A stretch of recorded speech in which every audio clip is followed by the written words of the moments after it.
Hi, it's Melissa coming in, just doing a reading for the collective. I hope you're all keeping well. Cheer. As usual, remember, it is a collective reading, not a private one. Take what resonates and leave what doesn't. Hope you're all keeping well, guys. I'm just getting ready here, lighting a wee candle. We'll see what message we can get for you today. Okay, I feel like I'm going to go with this deck. This is the Message of Love Oracle deck. Let's see what we can get for you.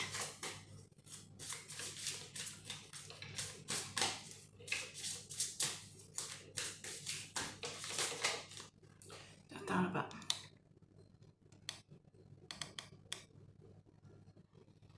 Better? Hi. Okay, so what I'm picking up on here, somebody has been struggling to find the right path that's in alignment with their destiny. Struggling to get out of their ego, but you've actually successfully got out of it by focusing on self-love, okay? By focusing on self-love to heal from stuff, okay? That you're actually still trying to heal, and you're pouring self-love into yourself to do so. Now this involves the letting go of the ego, okay? Things that you didn't want to face, that your pride was getting in the way, okay? And this has got a lot to do with you struggling to find your right path. So you have come to the realization of times when your pride and your ego was almost working against you, preventing you from finding the right path for yourself.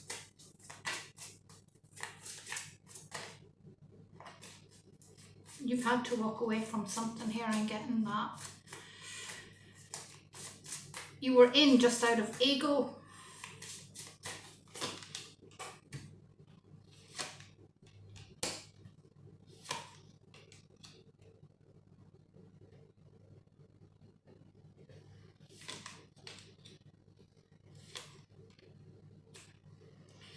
Now there's this element here of you and this person. You could share responsibilities together, okay? The card talks about responsibilities, so this could be in the area of work, it could be in the area of families, but there's something here that always brings you and this person, these responsibilities always bring you and this person back around.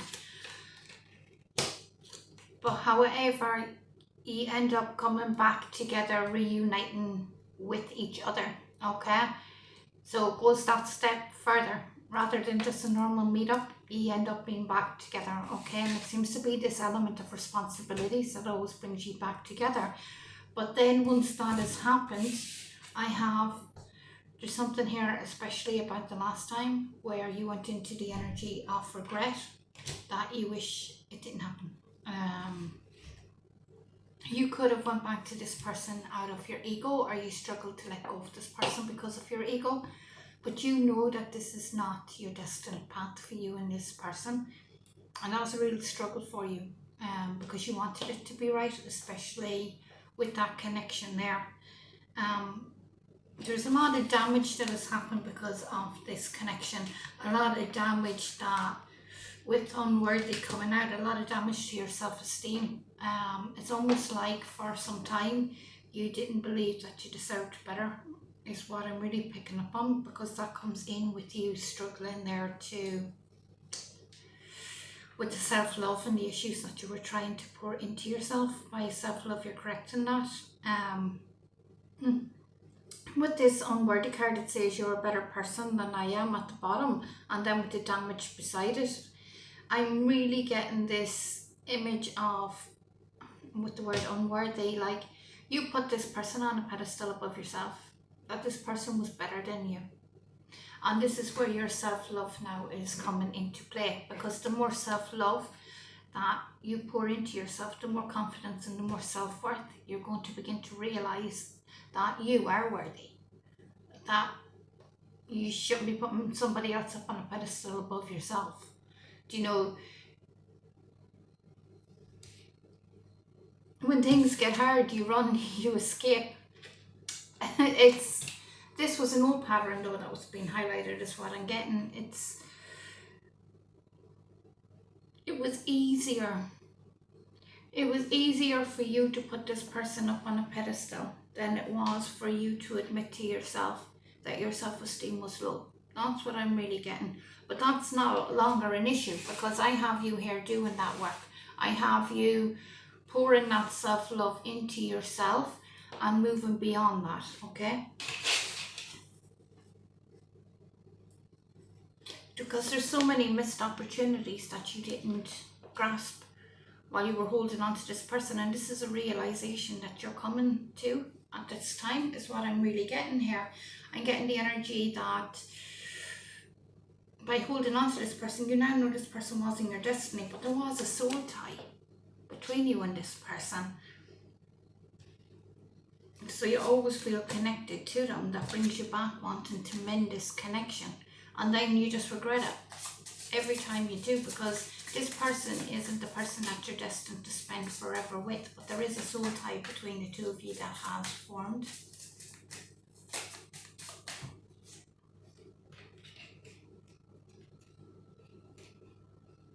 Now the two of you, there's a lot of differences between the two of you, especially in terms of values, okay, that you have. Because of these differences that have happened, that's down to your values and the way that you see things, the way that you behave, the way that you react, the way that you live, really, the essential things. There's some element of forgiveness here that you are struggling to give this person.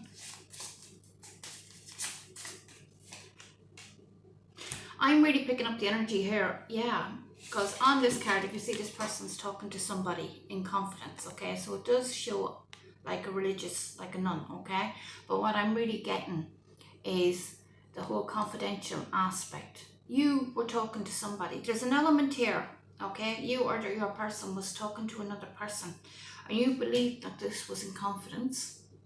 This is where you're struggling to forgive, I believe. And you thought that this was in confidence, but this person with the gossip card spread what you were talking, and that's where the values were different, because you would have never done that. Because to you, you believed that that was a confidential conversation that you were having, and you wouldn't have crossed that line with the values card, but this person has, and you're struggling to give forgiveness then. This has already happened in the past.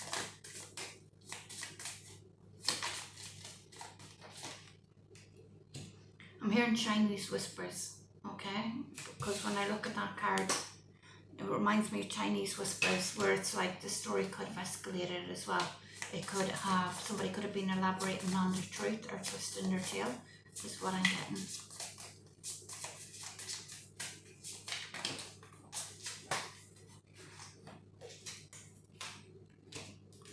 Yeah.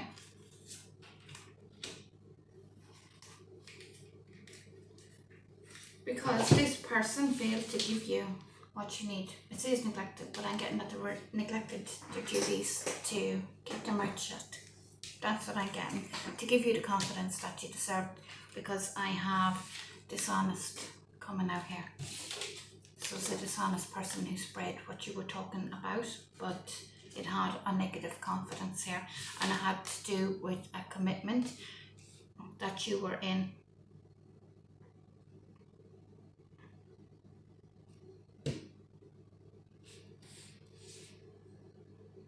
There's a lot of confusion here. You were going through a lot of confusion about your relationship that you were in, and you confided in this person because you were confused as to why there was unfinished business between you and your person, because you kept coming back together because of responsibilities with your person.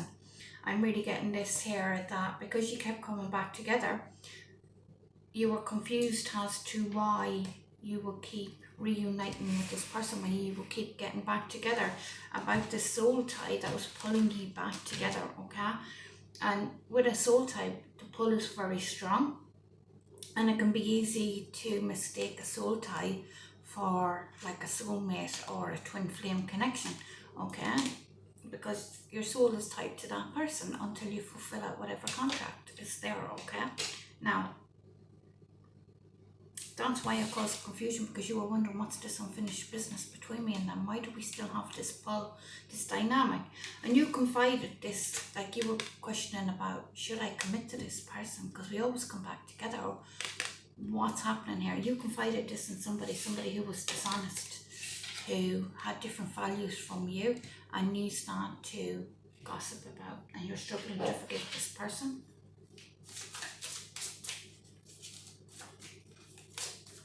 And you're still trying to heal from this by pouring self-love into yourself as well.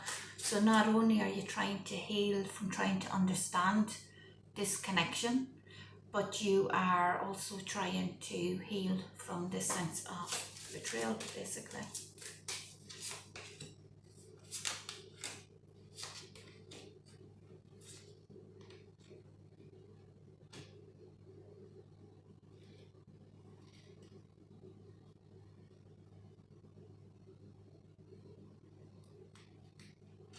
Okay, so there's some element here with mistakes. I wish that I could right my wrong, and this goes in line with the regret. Okay, so I'm getting that you regret the confusion sense. It's just like you're the one that regrets getting back with that person. You don't want to hurt that person. That's the last thing on your mind that you wanted to do ever. But you know that that's not your destined person. And I feel this energy where I'm sitting here and I don't want to say it's a mistake, because that's your energy that you're in. Even though you feel like it was a mistake and you know it was a mistake, you don't want to hurt this person's feelings by openly saying it was a mistake. It's like you don't want to betray this person. That's what I'm really feeling like. I'm very reluctant to say that, even though I'm acknowledging that, and I feel that's the energy that you're in. But it's like things always mess up between you and this person when you do get back together. There's some element here of disagreements between the two of you. Like, you can't agree on anything is what I'm getting. You're great when you're apart. When you're apart and you're both longing for each other, because they long for you as well, because they feel this soul tie just as much as you do, okay? And there's this element of being inseparable when you're apart, because you're always longing to come back together because of the pull dynamic that's so strong. But ultimately, you're both unsatisfied. It's like, can't live with you, can't live without you kind of energy that I'm really getting here. But the disagreements that happens between the two of you sabotages this whole connection. But so it ends up being a mistake when you do get back together. And you know this, you know that this person and you are not supposed to be full on connection, okay? Like a lasting connection.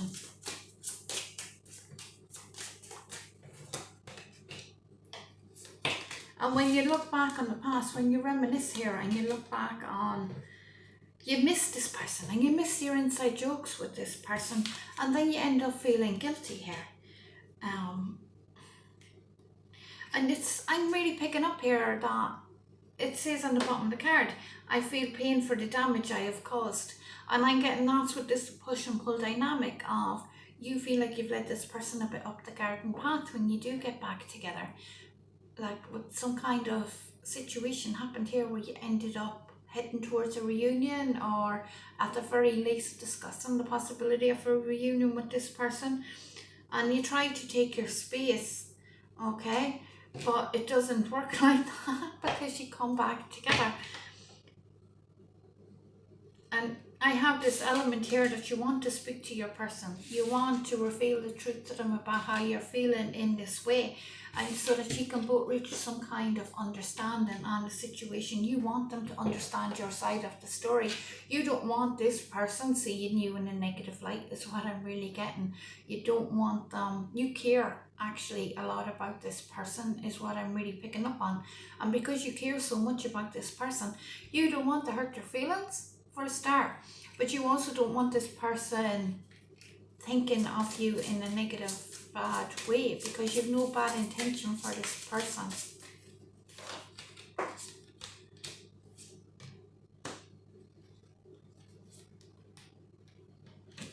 So you're now saying that there's some kind of habit or routine here that happens, right? Some kind of habit of doing something here that's got to do with operating from your shadow side when there is absence and space between you and them, where one of you comes in here, if not both of you comes in, has a chaser, okay, and then detaching, chase, detach, chase, detach, okay, and you see this as a habit routine that has formed whenever you're away from this person, and you want to break out of this, you want to break that habit,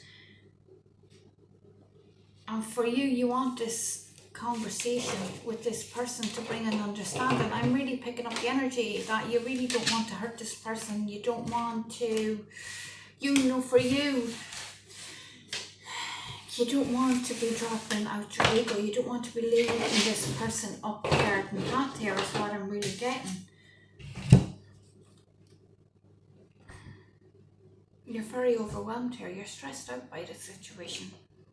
It's actually draining you, the cards are saying. Because look, the soul contract is there between you and this person. Now, let me say, what is this soul contract that exists between the two of you? What is this soul contract? You've already learnt your lessons from this person. That's what I'm getting. You've already learnt your lessons from this person. That's why you now know that this isn't your destined person. You know this already. I'm not telling you anything new. But I am telling you that this is why you felt the strong pull to this person. Because of that lesson that had to be learned between the two of you, especially with that soul tie there. But you'll never forget the lessons, and they'll never forget the lessons. You're very fond of this person. Like, you have karmics that come into your life. When karmics come into your life, sometimes they can teach you lessons and you can part company in real negative, bad ways. I'm not getting that energy at all. What I'm getting is that the lessons that you and this person learned, you still have so much love and respect for this person. And they really have a part of the lesson that you were learning there had to do with learning self-love. The lesson of self-love, yeah. It was the lesson of self-love about areas where your ego and your pride was working against you. You can, now that you're aware of that, you can begin to examine ways in which your ego and your pride can be used to bolster you forward, thus turning it into something positive as opposed to something negative. When we all have a shadow side to us, a dark and a light side, okay? You can't have light without shadows. You think of a light bulb in a room, look around you, you can't have light without shadows, okay? And this is going dark, right? Just to highlight what I'm saying for dramatic effect, of course, okay? Can't have light without shadows. It's that simple, okay? We all have to work on our shadow side as we're going through life. Some people do, some people don't. Better off doing it, but look, that's not what I'm on about. It's about, there's parts of our shadow side, okay, that ignoring them is not going to work. We can't eliminate them because it's so ingrained in us and who we are, okay? For those aspects of our shadow side, there's parts that we can go and we can get to the root of the cause and deal with the root of the cause in order to manage it, okay? However, even in the Bible, God is called Kana, which is jealous, okay? It's Hebrew for jealous, okay? We all have a side to our nature that we need to work on. However, if we embrace that side in a healthy manner, by doing so, what I mean, now listen and don't misquote me, by doing so, we can learn how to use our weaknesses, those shadow side aspects, as our strengths. For example, don't take this out of context. For example, if your shadow side is that you're stubborn sometimes and you're meeting up against obstacles and stuff and it's working against you because you're stubborn and you're not open to new ways of doing things, new ways of thinking, for example, okay? Because you're being stubborn. Or you'll keep flogging a dead horse because you're stubborn. That's when your shadow side is working against you as opposed to working for you, okay? Now, if you know that you have that shadow aspect of yourself, that you're stubborn, you can use that for a strength. For example, that same stubborn nature, if you are working tirelessly on a project, for example, say you've got a job, career prospect, and you're working on it, and it's something that is going to take a lot of determination, a lot of time, a lot of effort, okay? That's when your stubborn nature is really going to bolster you for success. That's an area where you can embrace that shadow side of your nature and turn that shadow element into something very positive that's going to really benefit you as opposed to working against you, and so on. So I'm getting that that's very important to highlight as an example, that you can see that our shadow side isn't something that is negative, that if we learn how to use it and embrace it properly, which is actually the strength card in the tarot, okay? If we learn to use those sides of our nature in a way that works against us as opposed to, in a way that works for us as opposed to against us, it can be very beneficial, okay? So with that, in this case, you've been learning where your ego has been working against you. Now you can learn how to use it, how to monopolize it to bolster you forward, okay? For example, your self-love, that you deserve better. Have a nice day.